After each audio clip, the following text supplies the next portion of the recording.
desværre også lige ned på vejen, og der var tilfældigvis lige en lastbil, der kom til at køre ham over. Og jeg er meget trist over det, men nu skal vi snakke om kroppen. Jeg ved godt, at jeg tidligere har været og snakket om 365 goddagssange, og jeg synes bare, den er kedelig. Altså, det er nok brudt. Ja. Skål. Så kigger vi her. Det her, det er en krop. Hvis man kigger meget af det, så kan man se, hvis du godt, at du har flere hår i næsen, end du har på hovedet. Nej.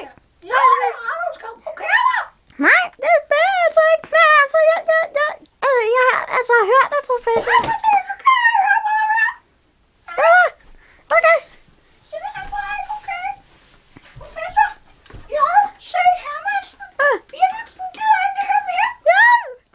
Nå, for det. Skal vi se her? Nej, jeg er ked. Jeg kan ikke. Hvad laver du, mand? Hello.